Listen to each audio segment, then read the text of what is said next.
Welcome to the National Afro-Vegan Virtual Conference session with Tracye McQuirter.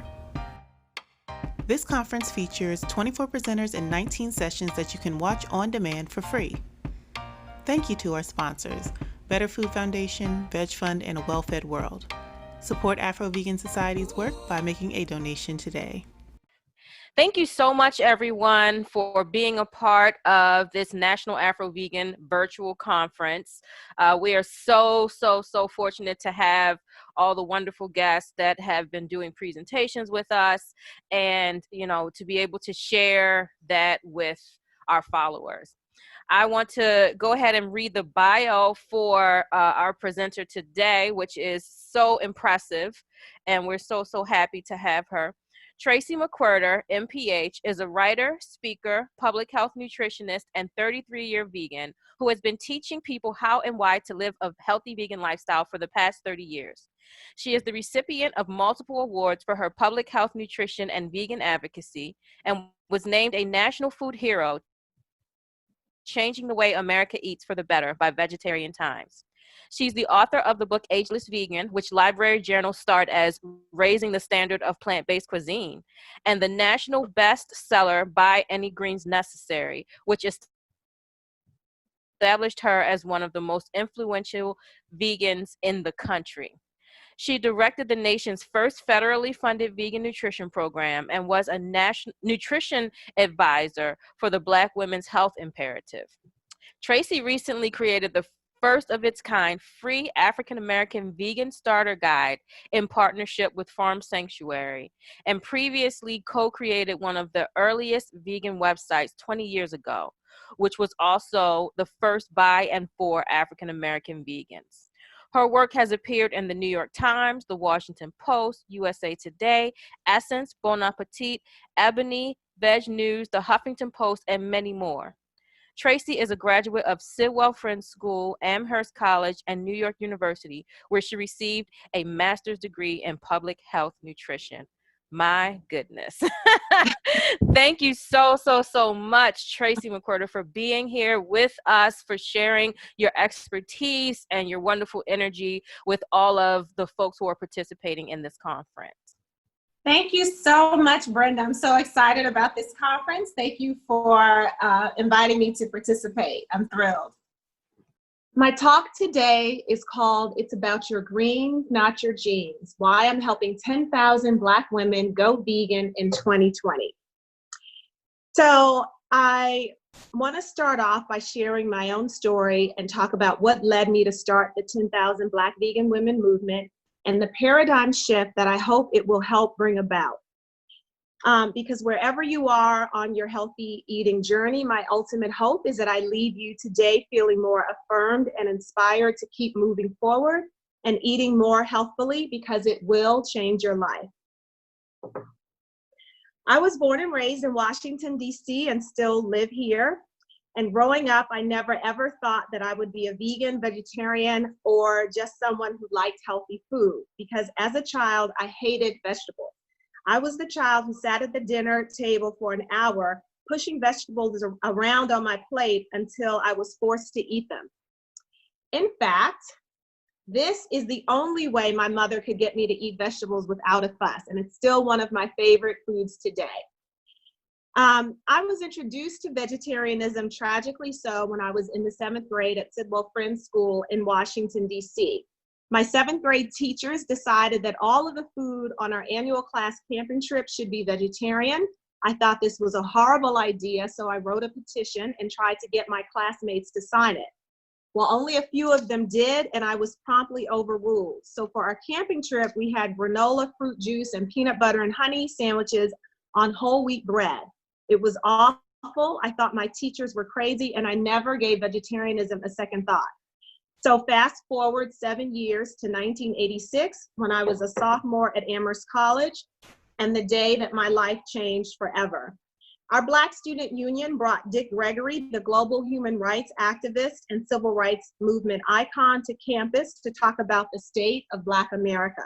But instead, he decided to talk about the plight of Black America, about the health, politics, economics, and culture of what we ate, and why we should become vegetarians.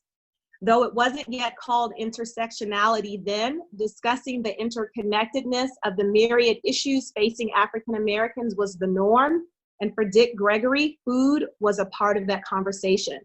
Most of us in the audience did not know that Gregory had become a vegetarian in 1965 as a result of his involvement in the civil rights movement and the practice of nonviolence. He extended the philosophy of nonviolence to the treatment of animals. In his 2000 memoir, Callous on My Soul, Gregory wrote, "I have been a participant in all of the major and most of the minor civil rights demonstrations of the early 60s. Under the leadership of Dr. King, I became convinced that nonviolence meant opposition to killing in any form. I felt the commandment, thou shalt not kill, applied to human beings, not only in their dealings with each other, war, lynching, assassination, murder, and the like, but in their practice of killing animals for food and sport. Animals and humans suffer and die alike. Violence causes the same pain, the same spilling of blood, the same stench of death, the same arrogant, cruel, and brutal taking of life." Gregory's focus on vegetarianism didn't include health at first. He professed that he weighed 300 pounds and smoked and drank and ate excessively.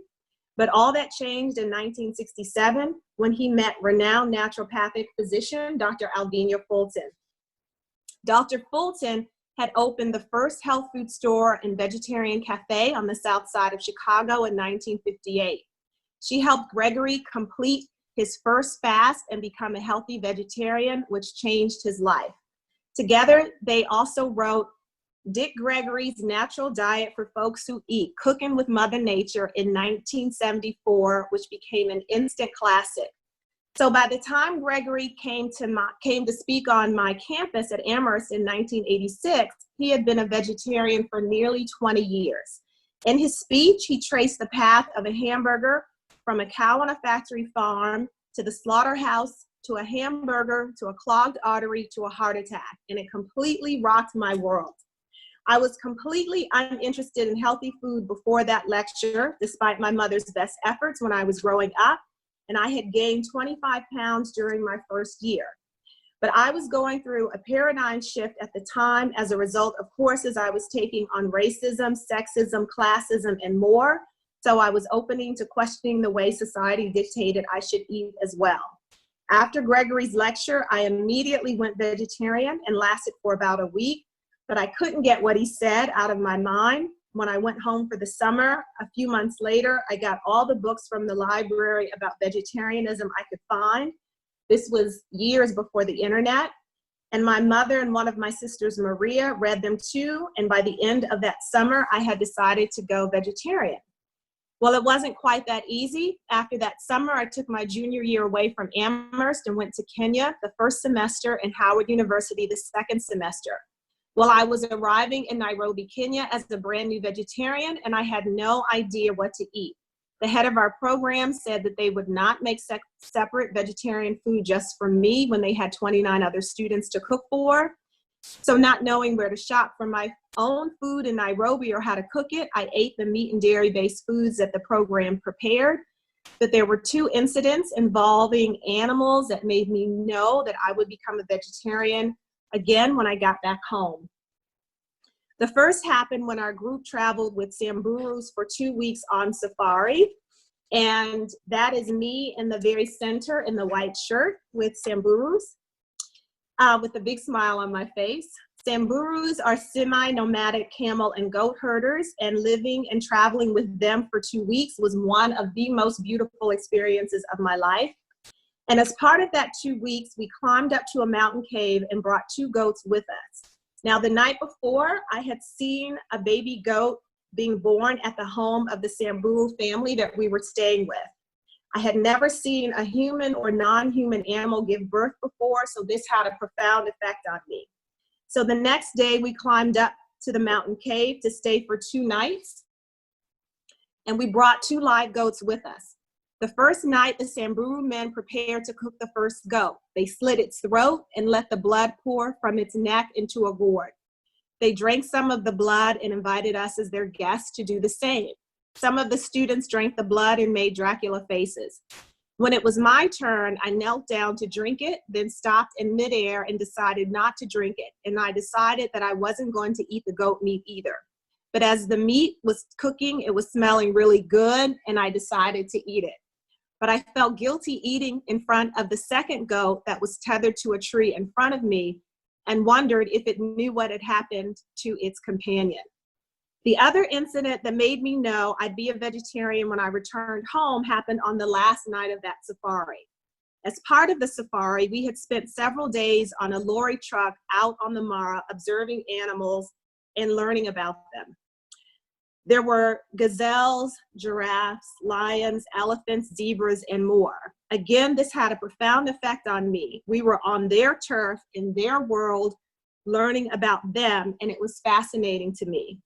So the last night on safari, we went to a restaurant called The Carnivore on this luxury game reserve, where at that time in 1986, they served the animals that were killed on safari. So we were all seated at a very long wooden table with a long plate in the middle of it. 4 waiters came out carrying a huge antelope-looking animal that had been roasted over a pit. And they plopped it down on the plate in the middle of the table. And there it was with its head and eyes and tail, and the waiters began carving it up in front of us to eat. And that was so repulsive to me that I didn't eat it. And I know now that it's because I had seen many of these animals living and thriving in their own domain. And so I resolved that I was going to be a vegetarian when I returned home. The next semester, I went to Howard University. I was living at home with my mom in DC, walking back and forth to campus, and I was thrilled to find that right up the street from Howard was a thriving community of Black vegetarians and vegans who had opened the very first 100% vegan cafes in the nation's capital.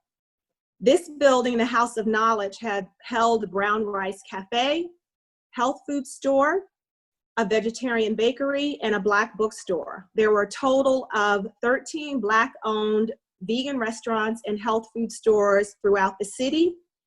And as I said, these were the only 100% vegan restaurants, cafes, and health food stores in the nation's capital starting in the early 1970s.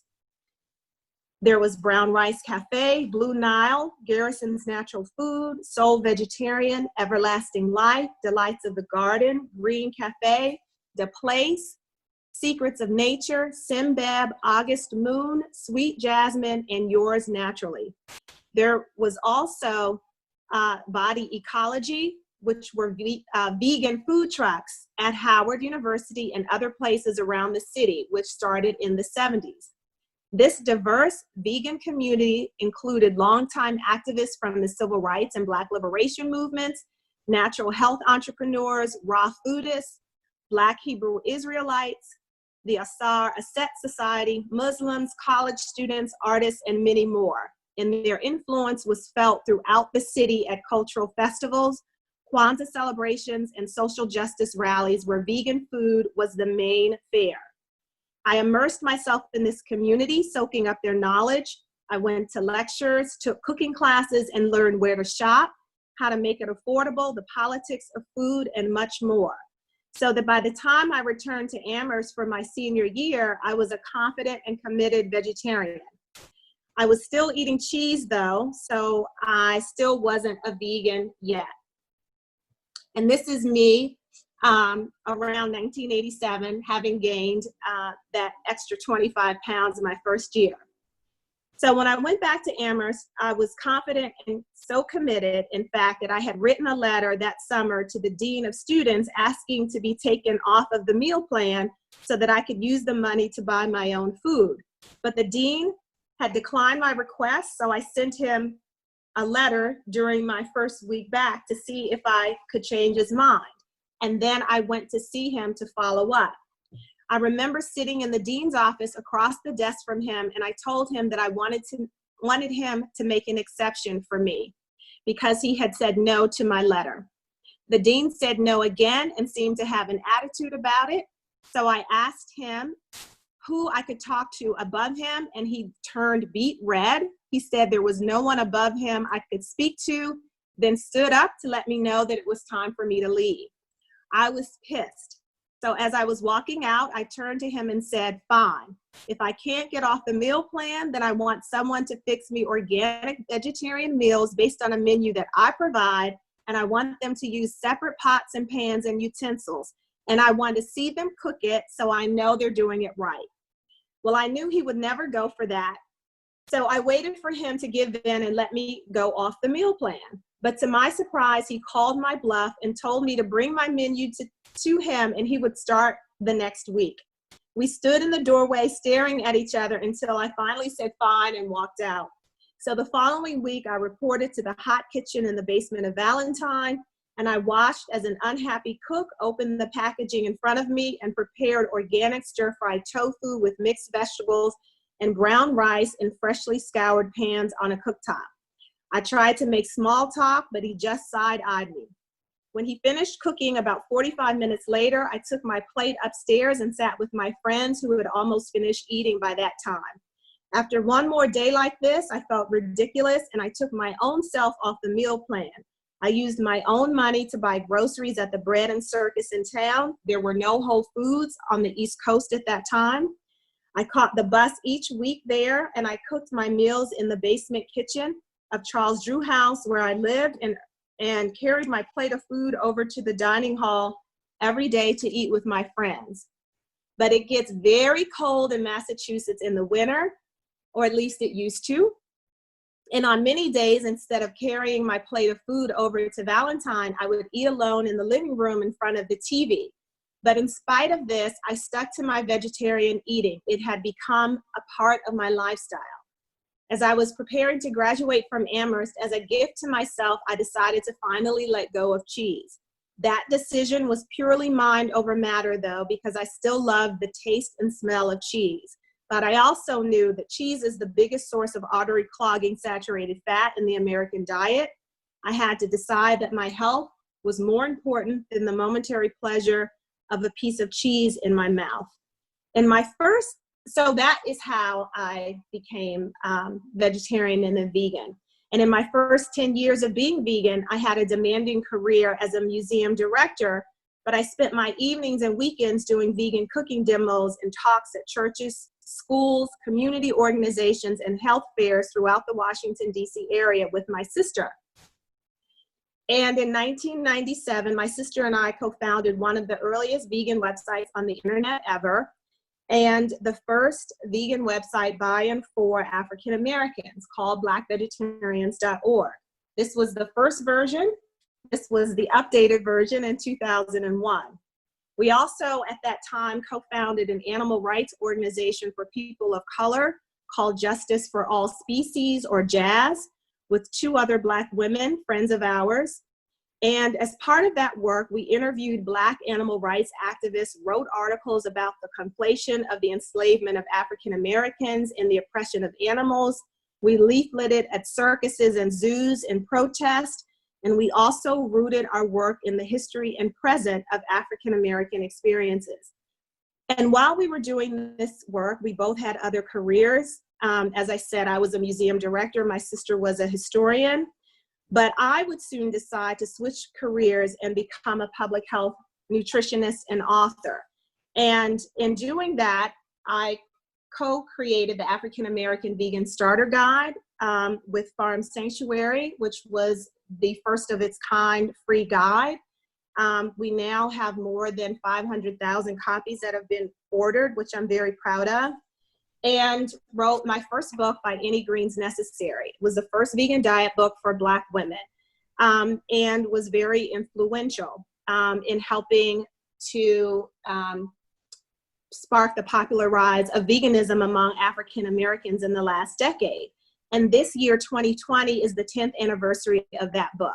And to mark the occasion, I wanted to do something big and bold and necessary, and that is the 10,000 Black vegan women movement. I truly believe this is the culmination of my life's work and vegan journey that I've shared with you to date.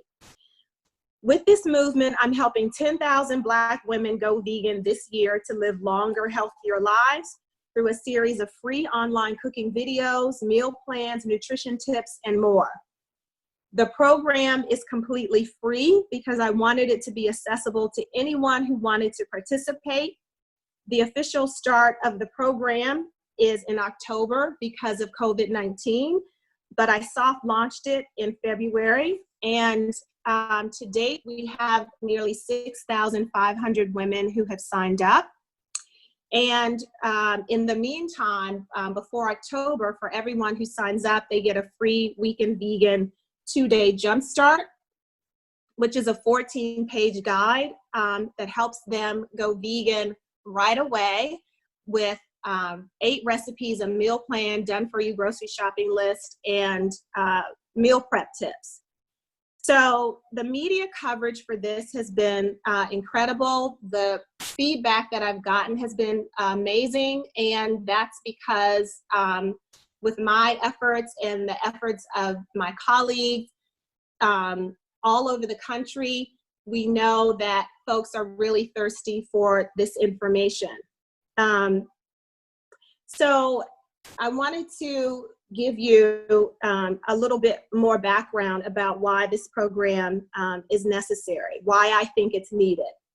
We know that Black women are leaders in so many progressive ways. The majority of us, however, are experiencing a health crisis.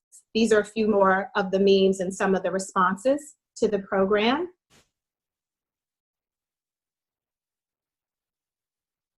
We got support from Maya, the Grammy winner, who's also a longtime vegan. But I wanted to give just a little bit of background about why this is so necessary, in my opinion. Even though African Americans are the fastest growing vegan demographic, we're now 8% of African Americans are vegan and vegetarian as compared to 3% of the rest of the population. Black women in particular are facing a health crisis.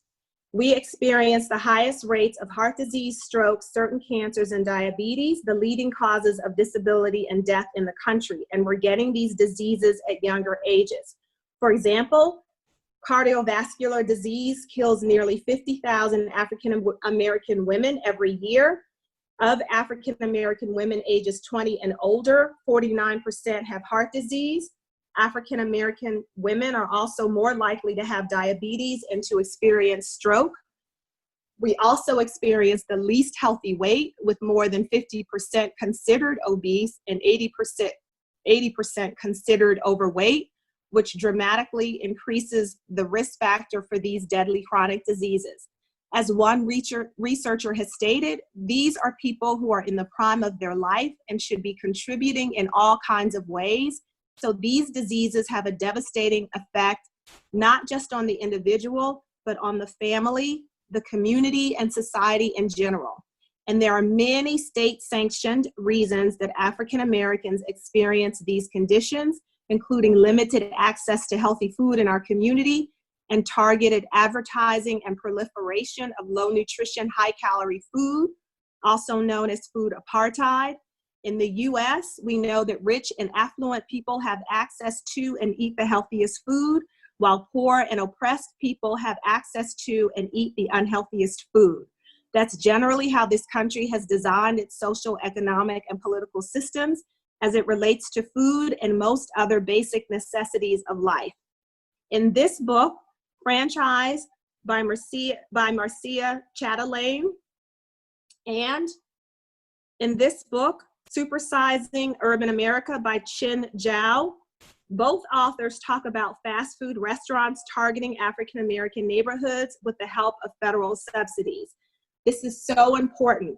Following the rebellions after the assassination of Dr. Martin Luther King Jr. in 1968, African American neighborhoods in major cities went from having no fast food chains to being proliferated by them. Fast food companies deliberately targeted African American communities with the help of federal subsidies. In fact, Zhao said in a 2017 Pacific Standard interview that 1968 dietary surveys show that before the proliferation of fast food franchises in the 1970s, African Americans in cities were twice as likely to meet the dietary recommendations for fruits, vegetables, and fiber than the population overall. But the opposite was true by 1996, and that targeting still continues today. The result has been higher rates of chronic diseases like obesity and diabetes. After a 2010 study in Human Nature, also a 2010 study in Human Nature found that Black women between the ages of 49 and 55 were experiencing higher levels of oxidative stress or weathering, resulting from the ongoing effects of dealing with systemic racism, resulting in premature aging and other unhealthy outcomes. In addition, a 2019 study in Science shows that an algorithm widely used in US hospitals to allocate healthcare to patients has been systematically discriminating against millions of Black people. This is only the latest example of systemic racism in the US medical industry. And the unhealthy weight starts young as well. For Black girls, there are fewer opportunities for exercise and less interest in exercise as teens. And it's mothers who can play a pivotal role in helping their girls to want to exercise and get healthier. So there's much work to be done. We continue to challenge and work to dismantle this systemic injustice, but we can continue to take back control of our health at the same time. We have the power to be healthier by continuing to expand our knowledge about and access to nutritious and affordable plant-based food. Black women are the most politically progressive. We are the leaders, organizers, strategists, revolutionaries, radical, critical thinkers, and doers. Also, in a recent Black Women's Health Imperative study of more than 40,000 African American women, 80% said that having good health is important to them. We can continue this work in our communities of creating sustainable and just food systems. I want to truly change the health paradigm of Black women. Eating affordable, nutritious, and delicious plant-based foods is one of the best ways for us to get healthy now and for the rest of our lives. Eating whole plant-based foods along with exercising at least 30 minutes a day, being smoke-free, and maintaining a healthy weight can reduce the risk of developing chronic diseases by up to 80% or more. And of these lifestyle factors, eating healthy foods is the most important in preventing chronic diseases and premature disability and death, according to a landmark 2013 Global of Burden of Diseases study published in the Journal of the American Medical Association. And with factory farming being among the leading causes of global warming, the 10,000 Black vegan women movement gives African American women yet another way to do something good for their mind, body, and the environment too. And as an activist, I personally believe that how we nourish ourselves is intrinsically linked to every aspect of how we live our lives, including being activists for justice and equality. Black women are leaders in this realm.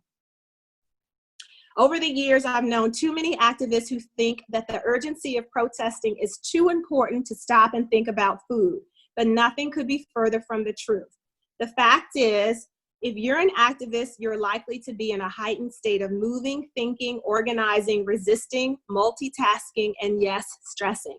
Your immune system is taking a hit, and you need to make sure it's being strengthened, not weakened.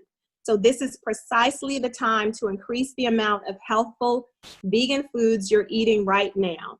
Sustained activism requires that we not only take the time to eat well, but to exercise, meditate, and play too, so that we can be the most helpful to ourselves and others. Also, as a public health nutritionist, I know that living in a white supremacist capitalist patriarchy in this country means that we experience all of these conditions while we must continue to take back our health.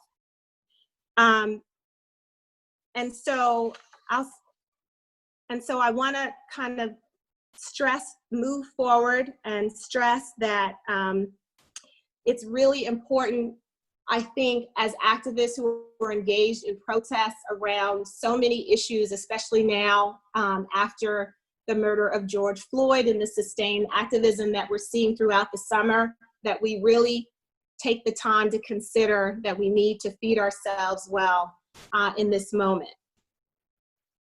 We got this, we can do this, we can actively take back our health and restore our legacy as vegan leaders and pioneers and healthy eaters.